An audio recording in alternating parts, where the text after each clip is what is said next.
Morning students. हम लोग राजेश जोशी को पढ़ रहे थे, बच्चे काम पर जा रहे हैं इस कविता को, जिसमें कि हम लोग पढ़ रहे थे कि समाज में जो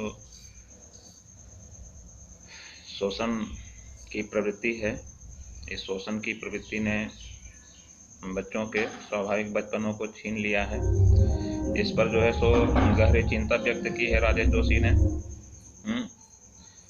आगे अब शुरू करते हैं। आगे की कविता ऐसे है, तो फिर बच्चा ही क्या है, तो फिर बचा ही क्या है इस दुनिया में, तो फिर बचा ही क्या है इस दुनिया में। कितना भयानक होता अगर ऐसा होता, कितना भयानक होता अगर ऐसा होता। भयानक है, लेकिन इससे भी ज्यादा यह कि हैं सारी चीजें हस्ब मामूल, हैं सारी चीजें हस्ब मामूल, अर्थात बिल्कुल स्वाभाविक रूप से हैं, जिनको जैसा होना चाहिए था वैसा ही हैं, यथा स्थिति में हैं। पर दुनिया की हजारों सड़कों से गुजरते हुए बच्चे, बहुत छोटे छोटे बच्चे काम पर जा रहे हैं। दुनिया की हजारों सड़कों से, दुनिया की हजारों सड़कों से गुजरते हुए बच्चे, बहुत छोटे छोटे बच्चे काम पर जा रहे हैं। अब यहाँ पर जो है राजेश जोशी जो है सो कहते हैं कि अगर इस संसार में बच्चों के खेलने के लिए, बच्चों के खेलने के लिए उनके खिलौने नहीं हैं, उनके पढ़ने के लिए पुस्तकें नहीं हैं, विद्यालय मैदान नहीं है, तो फिर इस संसार का आखिर लाभ क्या है। जिस संसार में, जिस दुनिया में या जिस समाज में बच्चे अपने स्वाभाविक जीवन को नहीं जी सके, उस संसार का या उस समाज का होना ही क्या है। ऐसा कहते हैं कि उसका क्या लाभ है। सो ऐसी दुनिया बेकार है जिसमें बचपन को खेलने के अवसर नहीं मिले। ऐसी दुनिया बेकार है जिसमें बचपन को खेलने का अवसर नहीं मिले, अर्थात एक बच्चे को उसका स्वाभाविक बचपन जो है सो, वह जो है सो नहीं मिले। यदि सचमुच ऐसा हो गया तो कितना भयानक होगा वह, कितना भयंकर होगा वह। ऐसा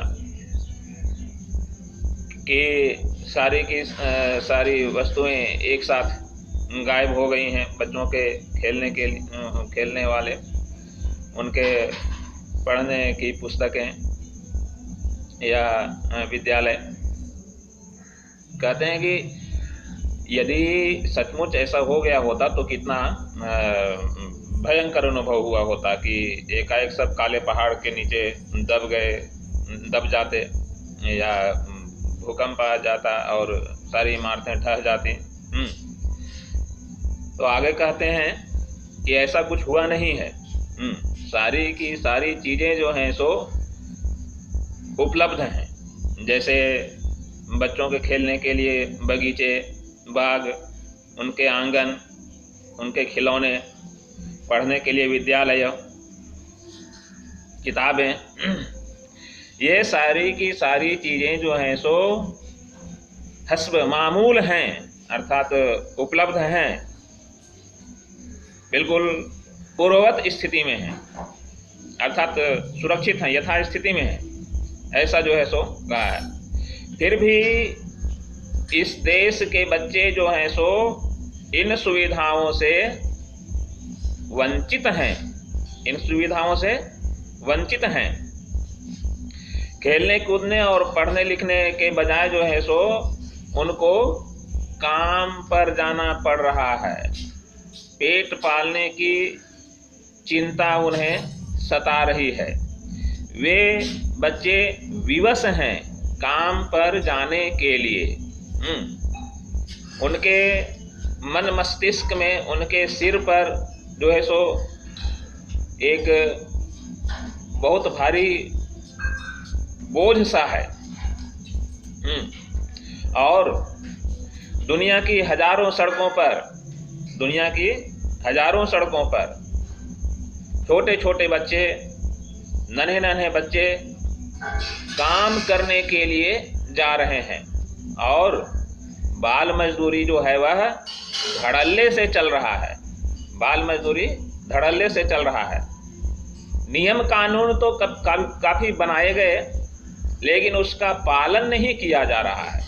उसका पालन नहीं किया जा रहा है। बाल मजदूरी को शोषण कहा गया, सामाजिक अपराध माना गया, लेकिन फिर भी हमारे देश में हजारों सड़कों पर, एक दो सड़कों पर नहीं, हजारों सड़कों पर नन्हे बच्चे, छोटे छोटे बच्चे जो हैं सो काम पर जा रहे हैं। और वास्तव में यह जो है सो निश्चित रूप से हमारे देश के लिए, हमारे देशवासियों के लिए चिंता का विषय है। कानून काफी बनाए गए इन बच्चों के लिए, बाल मजदूरी को रोकने के लिए, लेकिन उस कानून को धोखा देने वालों की कमी हमारे देश में नहीं है और बच्चों से मजदूरी करवाई जा रही है। तो इसीलिए कहा, पिछली पंक्ति में राजेश जोशी ने क्या कहा था कि किसी काले पहाड़ के नीचे दब गए हैं सभी। इनकी सुविधाएं, बच्चों के लिए जो सुविधाएं उपलब्ध हैं, जैसे खेलने के खिलौने, पढ़ने के लिए पुस्तकें या मैदान खेलने के लिए, बगीचे खेलने के लिए, आखिर वही जो है सो भयानक स्थिति है। अगर ऐसा हुआ होता तो वास्तव में बड़ा भयानक अनुभव होता है, लेकिन ऐसा है कुछ भी नहीं। ऐसा है कुछ भी नहीं। तो राजेश जोशी कहते हैं कि अगर नन्हे बच्चे, छोटे बच्चे जो हैं सो उनको बचपन की ये सुविधाएं न मिलें तो उनका वह जीवन जो है सो बिल्कुल निरर्थक है। क्योंकि उनके जीवन में आनंद का कोई जो है सो अनुभव नहीं है, इसलिए जो है सो इस प्रकार का जीवन व्यर्थ है। कवि कहते हैं राजेश जोशी कि यदि बच्चों के लिए जो विद्यालय हैं, पुस्तकें हैं, खिलौने हैं और भी जो सुविधाएं हैं बच्चों के लिए, वे यदि नष्ट हो गई होती तो बड़ा भयानक होता। दुनिया जो है सो रंगहीन हो जाती, दुनिया जो है सो रंगहीन हो जाती, दुनिया जो है सो बदरंग हो जाती। ऐसा जो है सो कवि कहते हैं। लेकिन आज की जो भयानक स्थिति है वह यह है कि संसार में या हमारे ही देश में बच्चों के खेलने के लिए, उनके मनोरंजन के लिए, उनकी पढ़ाई के लिए किसी भी प्रकार की किसी वस्तु की कमी जो है सो नहीं है, किसी साधन की कमी जो है सो नहीं है।